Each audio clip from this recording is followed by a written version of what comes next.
سازگار ہو وہ پڑوسی ہوتا ہے. باقی یار کو آس پاس بیٹھا ہے اس کی ٹانگ کاٹ دو، یہ پڑوسی نہیں ہے.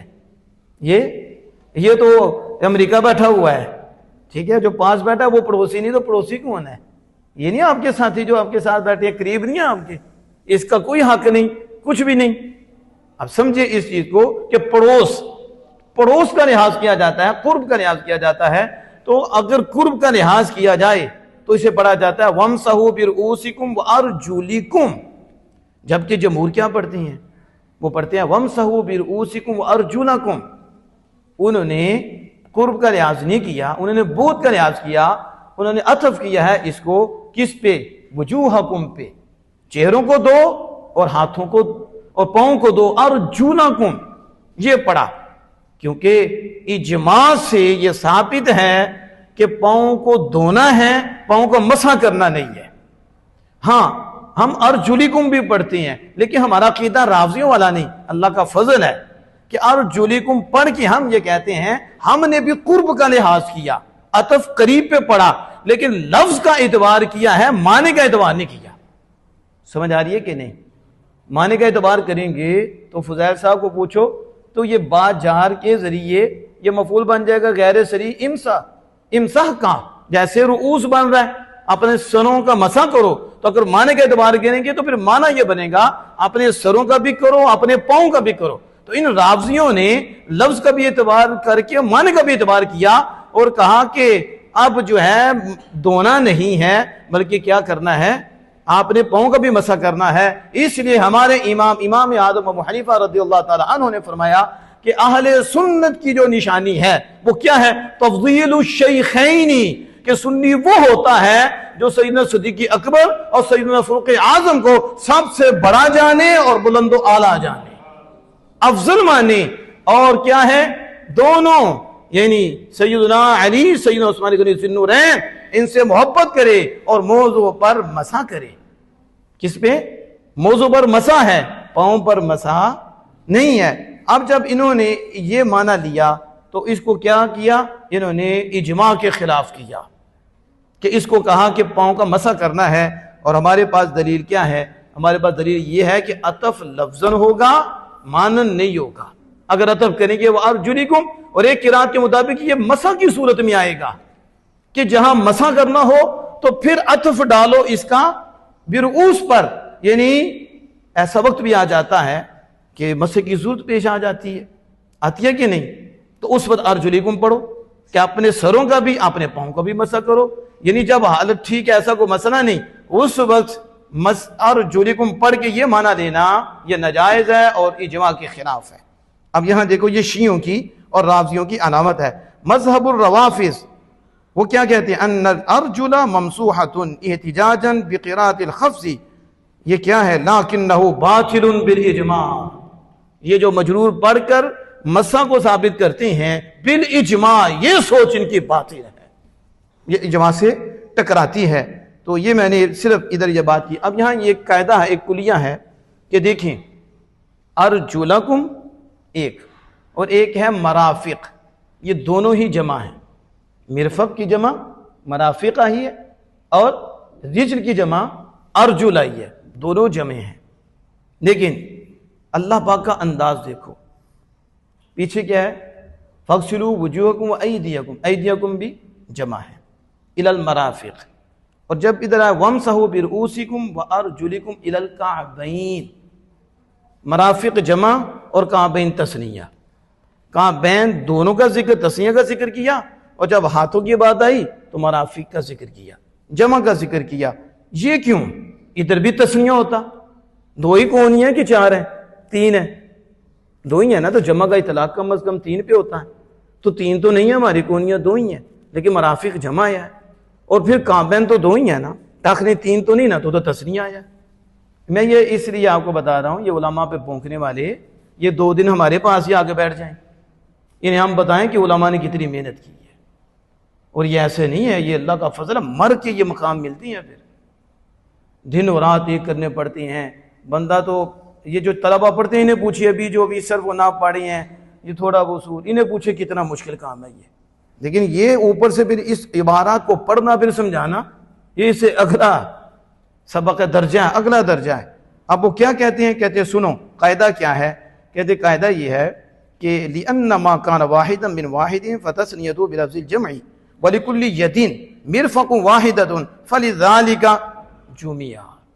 کہتے ہیں سنو قاعدہ یہ ہے کہ جو چیز واحد سے واحد ہی ہو، ایک سے ایک ہی ہو، تو اسے لفظ اس کا تثنیہ لفظ جمع کے ساتھ لایا جاتا ہے، یعنی ایک کے مقابلے میں ایک ہی ہوگا، دو نہیں ہوگی۔ تو پھر اس کا جو طریقہ کار ہے لانے کا وہ یہ ہے کہ تثنیہ ہوگی لیکن ایک کے مقابلے میں ایک، یہ دو ہیں، لیکن لایا جمع کے ساتھ جائے گا۔ اس لیے اللہ پاک نے قرآن پاک میں اسے لفظ جمع سے ذکر کیا۔ اور دوسرا وہ کہتے ہیں کہ اللہ پاک نے فرمایا فقط سقط قلوبکما، دل کتنے ہیں؟ ایک ہی، لیکن اللہ پاک نے قلوبکم جمع کا لفظ ذکر فرمایا ہے یہاں، یہ نہیں کہا قلبن، یعنی ایک کا ایک ہی دل ہے کہ دو دل ہیں؟ ایک ہی دل ہے، یہ طریقہ ہے۔ دوسرا فرمایا کہ اور جس ایک کے دو ہوں، جس ایک کے دو ہوں اسے لفظ تثنیہ سے ذکر کیا جاتا ہے۔ مثلا اس کی آپ کے پاؤں کے ٹہنے کتنے ہیں؟ بولو کہ اوپر تو نہیں پہنچ گئی عرش تے، آج تے بڑے بیٹھے زمین پہ ہوندے نہیں تے پہنچی عرش تے ہی ہوندے نے، تسی اتھے رہی ہو فرش تے ہی، اسی پنجاب بھی عرش تے جانے تو پہنچ بھی عرش تے جانے، میں کہتا ہوں فرش پہ رہے ہیں، خدا کے بندو فرش پہ رہ کے آمنہ کے لان صلی اللہ علیہ وسلم کی سنتے ادا کرو، حضور کے طریقے پہ چلو، دعوے چھوڑو اور اس لائن پہ چلو۔ دعویٰ نہیں یہاں چلتا، یہاں کردار چلتا ہے۔ اب سمجھ آ رہی ہے؟ کتنے ٹہنے ہیں آپ کے اور کوہنیاں کتنی ہیں؟ ایک ہاتھ کی کتنی ہیں؟ تو ایک پاؤں کے ٹہنے کتنے ہیں؟ دوسرے پاؤں کے ٹہنے کتنے ہیں؟ ایک۔ اس کا مطلب ہے آپ بھی حاضر نہیں ہیں۔ حاضر ہیں؟ یہی حال ہوتا ہے، آگے عوام بیٹھی ہوتی ہے، اوپر چول مار دیتا ہے نیچے سبحان اللہ ماشاء اللہ، نعرے پہ نعرہ، کمال کر دیا صاحب، بیٹھے بیٹھے جنم پہنچا دی ہے۔ جہالت کا یہ عالم ہوتا ہے کہ ہر بات پہ سبحان اللہ نہیں کہی جاتی۔ پہلے علم حاصل کرو، تولو، یا پھر بلاؤ ایسا بندہ کہ آپ گمراہی میں نہ پڑ جاؤ، کہ آپ کو یہ مسئلہ بن جائے کہ ہم نے سبحان اللہ کیوں کہی تھی، بعد میں پتہ چلے۔ اب آپ نے غور ہی نہیں کیا کہ ایک پاؤں کے دو ٹہنے ہوتی ہیں، آپ نے کہا ایک ہوتا ہے، تو دوسرے پاؤں کا بھی ایک ہوتا ہے، پھر دو ہوئے ٹہنے، کتنے ٹوٹل؟ چار۔ اب سمجھ آ گئی۔ تب بتاؤ دو بازو ہوں تو کتنی کوہنیاں ہوں گی؟ دو ہوں گی، چار تو نہیں۔ تو ایک ہاتھ کی کتنی کوہنیاں؟ ایک ہاتھ کی کتنی کوہنیاں؟ تو ایک کی کیا ہوئی؟ ایک کا ایک ہی ہوا نا، دو تو نہ ہوئے۔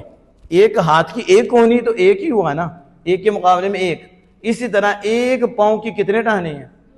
دو، تو ایک کے کیا ہوئے؟ دو۔ تو جب ایک کا دو ہوگا تو پھر طریقہ یہ ہے اسے لفظ تثنیہ سے ذکر کیا جائے گا، جب ایک کا ایک ہوگا طریقہ یہ ہے کہ اسے لفظ جمع سے ذکر کیا جائے گا۔ اس لیے قرآن پاک میں جب ایک کے ایک کی بات آئی، ایک کے ایک ہی اسے مرافق سے تعبیر کیا، جب ایک کے دو کا ذکر آیا تو اسے لفظ تثنیہ الی الکعبین سے ذکر کیا۔ یہ ایک قاعدہ ہے جو فائدہ دے گا۔ جب ہم کلام لکھتے ہیں پڑھتے ہیں تو اچھے اور صحیح کلام میں فرق کرنے کے لیے یہ کسوٹی ہمارے پاس ہوتی ہے۔ آخری بات اس کو آپ ذہن میں رکھیں، امام زوفر نے جو اختلاف کیا وہ یہ کیا کہ یہ جو کوہنیاں ہیں یہ دونے میں شامل نہیں ہیں، اور جو ٹاخنے ہیں یہ بھی دونے میں شامل نہیں ہے، جبکہ باقی تینوں ائمہ جو ہمارے حنفی ہیں وہ کہتے ہیں کہ تینوں یہ دونوں دونے میں شامل ہیں، مقدار میں اختلاف ہو گیا۔ انہوں نے کہا یہاں تک، انہوں نے کہا نہیں اس کے بعد بھی یعنی کوہنیاں اس میں شامل ہیں۔ تو پھر قاعدہ کیا ہے؟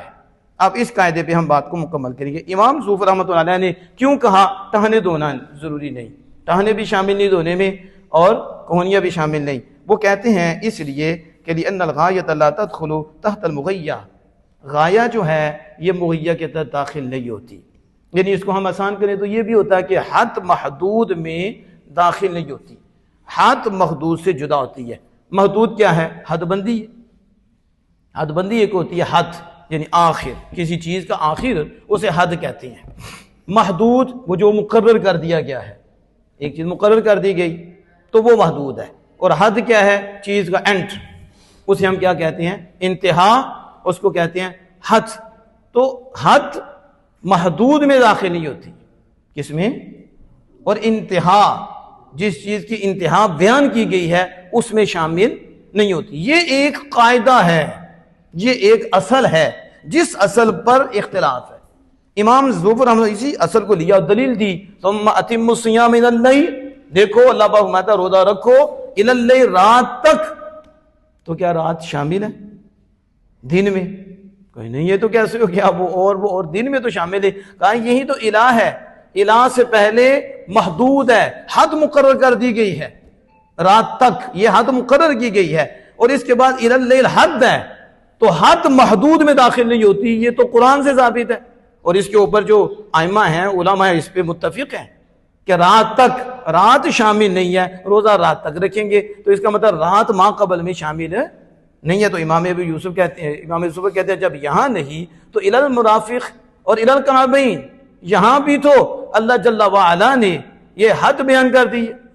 جو اس سے پہلے ہاتھ ہیں وہ کونیوں تک ہیں, یعنی کونیوں کو کونیاں شامل ہیں جیسے رات شامل نہیں, ایسے ہی کعبین تک, اور کعبین جیسے رات شامل نہیں کعبین شامل نہیں. اس لیے دونوں ٹاخنوں اور کوہنیوں کا دھونا لازم نہیں اور فرض نہیں. یہ امام ظفر رحمۃ اللہ علیہ کا یہ ایک قاعدہ جس کے تحت انہوں نے یہ حکم بیان کیا. لیکن باقی ائمہ کیا کہتے ہیں, یعنی امام اعظم, امام ابو یوسف, امام محمد رحمہم اللہ تعالی, وہ کہتے ہیں ہم مانتے ہیں اس چیز کو جو آپ نے کہا, لیکن یہ بھی یاد رکھیں کہ مرافق اور کعبان یہ دونوں جو ہیں یہ دونوں یہ غایت اسقاط ہیں. غایت اسقاط ہیں. یہ غایت استقاط یا اسقاط کا ہے نا, تو اس میں بتایا غایت صرف وہ نہیں جو آپ نے کہا کہ حد, بلکہ ایک غایہ وہ ہوتی ہے کہ جہاں احتمال ہوتا ہے اسے ذکر کر کے اس احتمال کو ختم کیا جاتا ہے اور بتایا جاتا ہے کہ یہ شامل ہے وہ شامل نہیں ہے. اب میں اس پہ عربی پڑھنے کے بجائے میں آپ کو اسی طرح سمجھاؤں تو آپ سمجھ جائیں گے, وگرنہ اس پہ ٹائم لگے گا. ویسے میں پڑھ دیتا ہوں برکت کے لیے اس کو جو انہوں نے لکھا. وہ کیا لکھتے ہیں, فلا یدخلان فی الاسقاط, ہی کہ غایت اسقاط ہے اور وہ دونوں اسقاط میں داخل نہیں ہوتے, یعنی گرانے میں یہ دونوں حکم سے گرانے میں یہ دونوں شامل نہیں ہوتے. کیونکہ ایدیکم یتناول کل الایدی الی المناکب, یہ لفظ ایدی جو ہوتا ہے یہ سارے ہاتھوں کو کندھے تک شامل ہوتا ہے. یعنی جب عربی میں لفظ ید بولا جاتا ہے, اس ید کا اطلاق یہاں سے لے کر کندھے تک ہوتا ہے. تو اب کیا کندھے تک دھوئیں گے؟ اگر الہ نہ آتا تو پھر کندھے تک کی دھونا ہوتا, یعنی سارے عضو کا دھونا لازم آ جاتا. اسی طرح ٹاخنوں سمیت تو پھر آپ ریجل کہاں لے کے جائیں گے؟ فضائل صاحب کو پوچھو ریجل قدم ہے یا ٹانگ ہے, تو یہ کہیں گے ٹانگ ہے. آپ بتاؤ ریجل کسے کہتے ہیں؟ یہ نہ ہو کہ یہ والی ٹانگ انگلش بنا کے زبان لے آئے, یہ ریجل ہے, یہ قدم نہیں ہے بلکہ ریجل ٹانگ ہے. تو پھر پوری ٹانگ کو دھوئیں. جب الہ نہ آتا تو یہ احتمال تھا کہ کس کو دھوئیں, یہاں کو دھوئیں, یہاں کو دھوئیں, پوری ٹانگ کو دھوئیں, ہاتھ کو دھوئیں, اتنے حصے کو دھوئیں, اتنے کو دھوئیں, ادھر تک دھوئیں. ادھر تو وضاحت ہی نہیں. تو کہا یہ وہ نہیں ہے امام ظفر رحمۃ اللہ علیہ جو آپ نے غایہ مغیہ کی بات کی ہے کہ مغیہ محدود میں حد داخل نہیں ہوتی. وہ ٹھیک ہے جو آپ نے بات کی ہے, لیکن یہاں غایہ مغیہ والی بات نہیں ہے. یہاں ایک چیز میں احتمال پایا جا رہا ہے کہ کہاں تک, یہاں تک, یہاں تک, یہاں تک دھونا ہے. اس کو گرانے کے لیے اللہ پاک نے الہ کا ذکر کیا. یہ غایہ مغیہ نہیں, یہ اسقاط ماورا ہے, یعنی اس کے علاوہ جو بھی حصہ ہے اللہ نے الہ کا ذکر کر کے اس کو ساقط کر کے بتا دیا. وہ ساقط ہیں, ان کا دھونا لازم نہیں, اور مرفق اور کعبان کا دھونا لازم ہے, یہ اس میں شامل ہیں. اب سمجھ آئی کہ نہیں؟ کیونکہ کونی اس میں تھی تو الہ لگا کر اس کے علاوہ کا حصہ اس کو ساقط کر دیا کہ یہ دھونا لازم نہیں ہے. اسی طرح پاؤں کا ٹہنوں تک اس کے اوپر والے حصے کو دھونا لازم نہیں. ادھر الہ اسقاط ماورا کے لیے آیا ہے, یعنی جو ماورا جو اس کے علاوہ کا دھونے کا اہتمام رکھتا تھا, اللہ عز و جل نے الہ کا ذکر کر کے ان کو گرایا ہے اور بتایا ہے کہ مرفق اور کعبان یہ محدود اور مغیہ میں شامل ہیں, نہ کہ یہ اسقاط میں ہیں. یہ آپ کو نہیں سمجھ آئے گی, یہ جو پڑھنے والے ہیں ان کو سمجھ آئے گی کہ اسقاط کیا ہوتا ہے اور غایہ. اب رہ گیا امام ابو یوسف کا جواب بھی, وہ بھی دیا کہ امام ابو یوسف آپ نے جو بات کی سوم کی بات کی, تو سوم کا معنی ہے رکنا. تو رکنا تو 1 گھنٹے میں بھی رکنا ہوتا ہے, آدھے گھنٹے کا بھی رکنا, 1 لمحہ بھی رکنا ہوتا ہے. تو اگر اللہ پاک الہ کا ذکر نہ فرماتا الی اللیل, تو اب کیا نبی اکرم صلی اللہ علیہ وسلم بھی وضاحت نہ فرماتے, تو پھر کیا پتہ چلتا کتنی دیر رکنا. پھر مسئلہ بنواج کا تو ویسے ہی اینٹ اٹھائے سکالر ہیں, تو انہوں نے کہا تھا بس روزہ جو نا 1 منٹ کا ہی ہے، ٹھیک ہے، آپ کو پتا میں نام نہیں لینا چاہتا، آپ سمجھتے ہیں، لیکن اللہ پاک نے الہ کا ذکر فرمایا، کیوں؟ حکم کو الہ کے ذریعے الی اللیل تک کھینچا ہے، اس تک کھینچا، یعنی الہ آیا اس لیے ہے کہ یہ بتائیں کہ حکم 1 گھنٹے کا نہیں، حکم رات تک کا ہے، اس کو کہتے ہیں، یہ الہ جو ہے یہ فعل کا جو حکم ہے اس کی مدت بیان کرنے کے لیے آیا ہے، اور اس کو کھینچ کر بتانے کے لیے آیا ہے کہ کہاں تک کا اللہ کا حکم ہے جو تم نے ادا کرنا ہے۔ اب اس کو کہتے ہیں کہ الامساک علی غایت اثبات لا غایت اسقاط، یہ غایت اسقاط نہیں ہے، بلکہ یہ کیا کرنے کے لیے آیا ہے، یہ جو حکم ہے اللہ پاک کا اس کی مدت بیان کرنے کے لیے، اور امتداد حکم الیہ، اور حکم کو اس تک کھینچنے کے لیے اللہ پاک نے اس کا ذکر فرمایا، اس لیے کہا الی اللیل، رات تک، کیا؟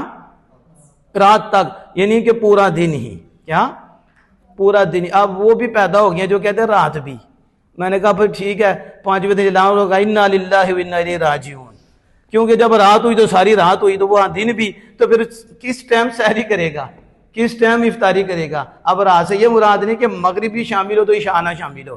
ہم نے کہا یہ کہاں سے نکل آئے کیڑے مکوڑے جنہیں ابھی تک یہ نہیں پتا الی اللیل ساری رات ہے، الی اللیل مغرب نہیں ہے، رات تک، یعنی رات شامل نہیں ہے، صوم کی جنس اور ہے، رات کی جنس اور ہے، یہاں تو جنس بھی ایک نہیں ہے کہ جنس کی بھی بات کی جائے، دن اور ہے رات اور ہے، لیکن روزہ یہ جو صوم ہے یہ تو ایک فعل کا نام ہے، اور رات ایک ظرف کا نام ہے جس ظرف میں آپ اور میں رہتے ہیں، دن بھی ایک ظرف ہے جس میں ہم آپ دن گزارے ہیں، وقت ہے ایک رات کا وقت ہے، یہ نہار ہے وہ لیل ہے، اس کا الگ ذکر ہوتا ہے۔ تو یہ جو مختصر سے وقت میں نے آپ کے سامنے رکھا کہ علماء کرام نے ایسے مسئلے حل نہیں کیے، جان توڑ کوششیں ہیں، آج ان کی کمائی ہم کھا رہے ہیں اور ان کی کمائی پہ عمل کر رہے ہیں، اس لیے ہر گھڑی ہر لمحہ اللہ کی رحمتیں ان پہ برس رہی ہیں۔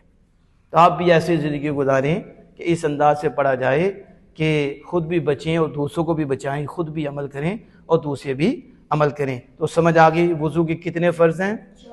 4۔ ایڈی جلدی پتہ چل گیا ہے۔ ٹہنیاں بھی دھونا اور کس کو؟ کونیوں کو بھی، یہ بھی کیا ہیں؟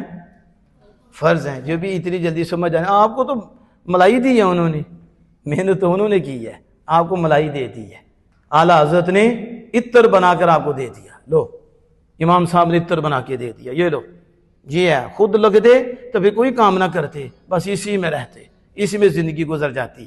تو اس لیے اس پہ ہم توجہ کریں گے، اس پہ ہم محنت کریں گے۔ اب دیکھو چہرہ دو تو کہتے قطرے کم از کم 2 قطرے بہیں، ہر حصے پہ بہیں، یہ کہاں سے لے لیا؟ یہ کہاں سے لیا؟ کہاں آپ غسل کو بڑھو تو غسل کا معنی یہ ہوتا ہے پانی کو بہانا، اس لیے بہانا شرط ہے، چوپڑنا چپٹنا یہ نہیں ہے، اسے وضو ہوگا ہی نہیں، نہ چہرہ نہ ہاتھ، اس کو چوپڑا چپٹا کوئی وضو نہیں ہوا جب تک کہ پانی نہ بہایا جائے۔ کہاں سے کہا؟ غسلو کا مطلب ہی یہ ہے، غسل کہتے ہی ہیں اسالۃ الماء، پانی کو بہانا۔